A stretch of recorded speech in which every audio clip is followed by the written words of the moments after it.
Connaissez-vous le groupe EC6 ou Variation Confort? Ces deux entreprises, implantées en Bourgogne, innovent pour améliorer le quotidien des personnes âgées. EC6 et son directeur, Éric Commelin, implanté près de Mâcon, proposent à des établissements de santé une expertise culinaire pour les accompagner dans leurs différents projets.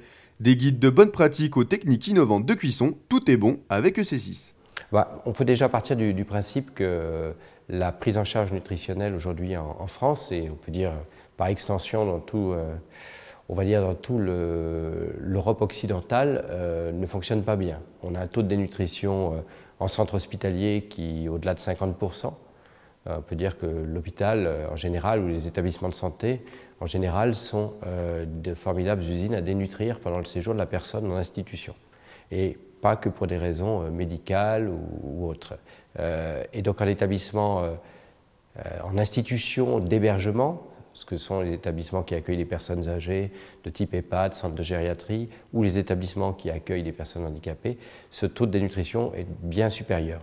Sur les personnes âgées, il est près de 64%. Divers facteurs favorisent cette dénutrition, notamment celui de la standardisation des repas qui dessaisissent entre autres les personnes âgées de leur alimentation.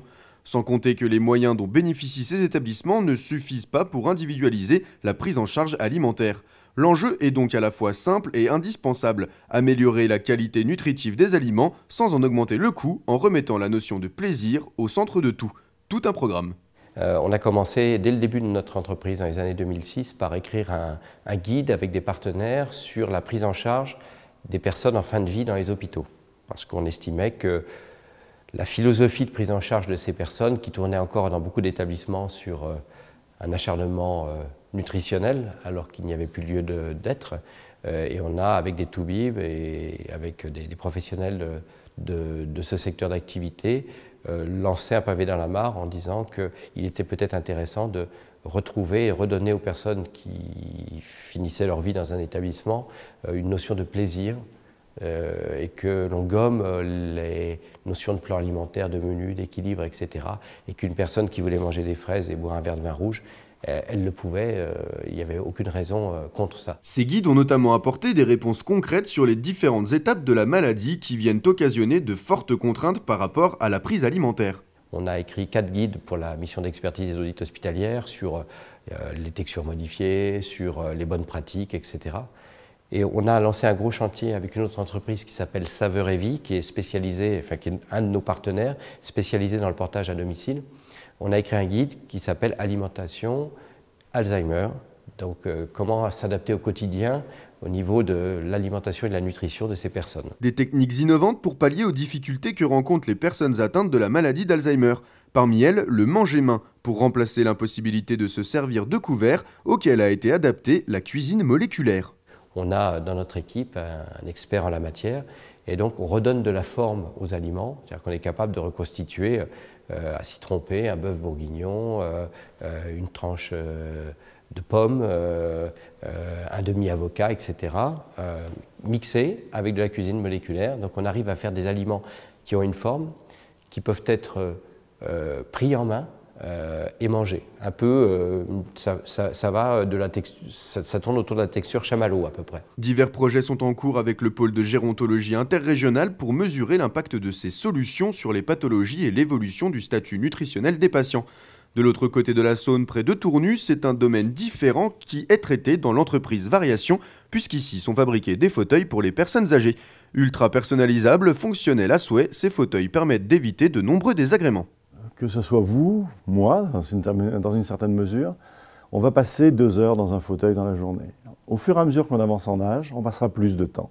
2, 3, 4, 5 heures, voire beaucoup plus, et à faire différentes phases dans la journée, à rester dans son fauteuil. Regarder la télé, lire, parfois même manger ou même dormir. Et on va avoir des besoins très différents de ceux que nous avons quand on est à 20, 30, 40, 50 ans. On peut dire qu'à partir d'une soixantaine d'années, les gens commencent à présenter un vrai attrait pour nos fauteuils. On va pouvoir remonter les jambes suffisamment haut pour faciliter le retour du flux sanguin. Entièrement conçus et fabriqués en France, ces fauteuils offrent de multiples fonctions pour épauler nos aînés dans leurs gestes quotidiens. Pratiques, voire même intelligents, ils sont aussi design et personnalisables en fonction des mensurations de la personne et bien entendu des goûts de chacun. On va pouvoir, par exemple, être assis, s'allonger, avoir les jambes qui se relèvent afin de faciliter la circulation sanguine. On va pouvoir aussi avoir beaucoup plus de facilité pour s'asseoir et pour se relever qu'avec des fauteuils traditionnels. De par la hauteur d'assise d'une part, de la conception des accoudoirs et avec en plus un certain nombre de fonctions additionnelles comme par exemple les aides pour pouvoir se verticaliser. Certes fait pour s'asseoir confortablement, l'ensemble de ces fonctions permettent également d'éviter des drames. À un âge avancé, le moindre coup, la plus petite chute, peut être le début de gros problèmes. C'est aussi le point fort de ces fauteuils conçus pour les seniors. Il est certain qu'une des attentes principales des personnes à partir d'un certain âge est d'éviter la chute. Éviter la chute, c'est primordial. C'est une des causes principales d'entrée à l'hôpital des personnes. La chute des personnes âgées est quelque chose de gravissime. D'avoir un fauteuil dans lequel on est correctement assis, où on va pouvoir se lever facilement, sans glisser, d'avoir des appuis sur les accoudoirs suffisants, d'avoir une position des bras où on va pouvoir être extrêmement confortable, d'avoir des systèmes qui vont aider à se relever, de ne pas avoir de fils qui traînent autour du fauteuil, ce sont des éléments extrêmement importants pour prévenir la chute. Qui a dit qu'en Bourgogne-Franche-Comté, rien ne se passe? Ces deux entreprises innovantes permettent de simplifier le quotidien des personnes âgées et au passage de faire de notre région une terre d'innovation. Une réaction? Un témoignage? Commentez ce reportage sur dijonsanté.fr.